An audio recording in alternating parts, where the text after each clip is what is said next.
Hi everyone, I hope you're well. This is CoinsKid. Just going to dive into Chainlink once again. Thank you for support. Okay, big up the CoinsKid crew. So right now, Chainlink, I think in yesterday's video I said to you it might struggle at this point, okay, and it has basically. And I was thinking, to be honest with you, at this point, what could cause Chainlink to roll over? Would it do it on its own, or would we need a correction in the market to do it? And lo and behold, Bitcoin rolled over, and we have actually fell over and bounced off this support. Like I said to you, previous resistance becomes support.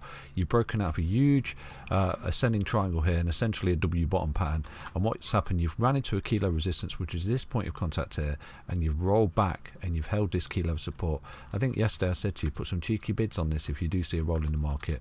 And right now, you know, if you'd have put some cheeky bids in down there, you're currently up around about 5.72% on a little long up, okay, because it's trying to get to this target. This is a technical target, okay.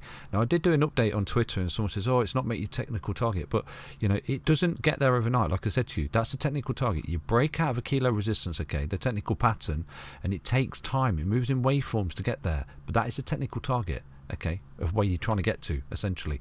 Now this particular target remains validated until it invalidated, and the way you invalidate that is if you roll back into the pattern, creating something called a throwback, and lose this pattern, rolling out, losing these lows. Okay, do that like I said to you in the videos yesterday. I'll try to teach you everything. Okay, so it was a lady on Twitter, I'm not going to name her, but she sort of started having an attack at me, and I'm just saying, you know, you break resistance, you backtest and turn it into support, and you're looking for continuation of the trend. Okay, and with that, if you're holding support, you're still in that pattern. You lose support, you roll out, you lose it, you get a throwback, and you lose the pattern itself, then the pattern's gone basically. So right now you've broken out, you've got overextended, okay, you've run into this key level resistance here that I gave you yesterday, and you've rolled over essentially and bounced off the key level support. So right now you are still in that technical target to $29, okay, and from that breakout, that's offered an amazing trade right there. Okay, when we broke out from there, you know, up to there is around about 25 cents, 25%, sorry. So, you know, but I was giving people the trade here when you broke this key level resistance. Okay, so you broke this falling wedge, broken out, ran into resistance, fell back to an ascending level support, which is a high low, you know, start to come out, ran into resistance, which I gave you, fell back to support, and slowly but surely moving up the stairs. Now, one other way, you know, you can identify an overextension and the potential that we're going to roll and come back is the RSI. So let's take a look at the RSI on the daily. You can see it wasn't completely overbought just there, but I would imagine if you start to zoom in on the, look at the 4-hourly time frame, that's always a good indication. You know, whenever you get really overbought like that, okay, and you've taken off into space and you're outside the purple zone, look, yeah, you're overbought when you're over 70 and you're oversold when you're below 30. So you can see we're in beautiful waveforms, and Chainlink at the minute is adhering. The structure of Chainlink is looking quite tasty at the moment, okay, and against Bitcoin, Ethereum as well, it seems to be breaking out. I will try and remember to look at that chart for you today in this video, but so far, you know, I'm going to try and cover Chainlink a bit more than I usually do, because it is my chosen coin, to be honest with you. It always has been. You know, for those of you new to the channel, I've been stacking Chainlink since it was 17 cents. I will continue to stack it even if it crashes and goes to $5.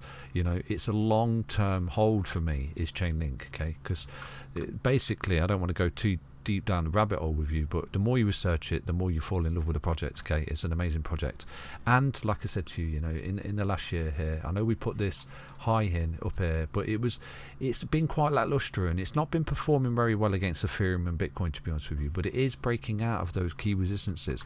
So for me, there is, obviously we've got this technical target here, but for me the major level of resistance is here for Chainlink. I think that once you come up, and it is a big if as well, obviously, because anything can happen, come up here, roll over, come down, lose these lows. You start losing these lows, you can see your dead cat bouncing and you're rolling over, and you start to lose that low, and you're entering a bear market here for Chainlink.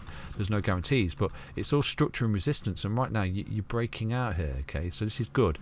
You've got some really positive news out as well this year, you know, the stake and everything, which everybody's been waiting for. So that's a really positive driving factor, you know, and the fact that you're seeing the breakouts against Bitcoin and Ethereum, and it's doing something like this. You know, we've had a whopping correction for the markets, yet Chainlink, all it's done is broken out and fell back to a key level support, you know, and it's 5-6% up off that support as well, which is really, really good. So it's sort of in its own little league again, isn't it? You know, and it has been like that for many years. For those of you who are new, you know, it has been its own little league. You know, if we take a look way back here, you know, for the entirety of the bear market here. You know, look at this beautiful appreciation. Yeah, it crabs, it goes sideways, but once it breaks out, it always goes to the 1618 and the 2. And these lines here, this is the 1618 off this high, and this is the 2 off this high as well. You know, so these are my technical targets, providing we can keep doing what we're doing in the past. Is coil up, breakout, coil up, breakout, coil up, breakout. Do you get what I mean? So, you know, this is why I've got technical targets to the upside. I'll give you technical targets to the downside if we lose support, but at the minute you're breaking out to the upside basically. So what I'm going to do right now is show you Bitcoin, Chainlink versus Bitcoin. Okay, so looking at Chainlink versus Bitcoin on the weekly, you can see we are getting a break here. Okay, now we're still not completely out of the woods. You know, this is why I say to you, you know, it's great, it's breaking out, but there is key resistance above. You could run into that resistance and roll. You know, we've got the beautiful news about staking, but it doesn't mean that there's guaranteed that Chainlink's going to break out. Okay, so what we do need to see is it doing well against other coins, especially Bitcoin and Ethereum. Okay, because it's been tanking against them for quite a while now. We're putting this parabolic move here, and like I said to you, buy big green candles, you get big red dildos. Now with that, you've rolled over here since way back there in August 2020, which is, you know, almost 2 years ago this year, isn't it? You know, so we rolled into this sort of bear market versus Bitcoin, and right now we are on the cusp of breaking out here. Okay, what we do need to see against Bitcoin, because we did it here, we got these relief rallies. Okay, relief rallies, but the difference here is this: the difference between this scenario to this scenario and this scenario is staking. Okay, and it's the news that everyone's been waiting for. So staking is a bit of a sort of kick up Chainlink's arse basically. It's huge news. I don't think people realize how big it is. Okay, it is actually huge news, and like I said to you, the more you sort of research the project, the more you sort of fall in love with it. Okay, so you can see, you know, on chain and everything, that people are swapping out for Chainlink. This is why it's sort of standing aside at the moment. It's in its own little run.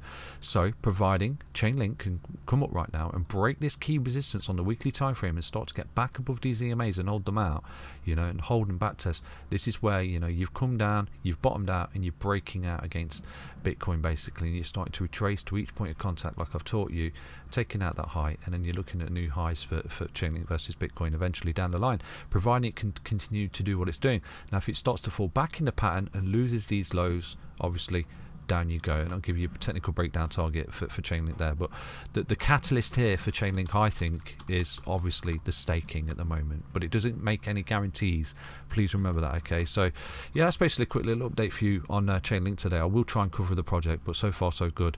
It's looking pretty strong, to be honest with you. Take care everyone, bye bye.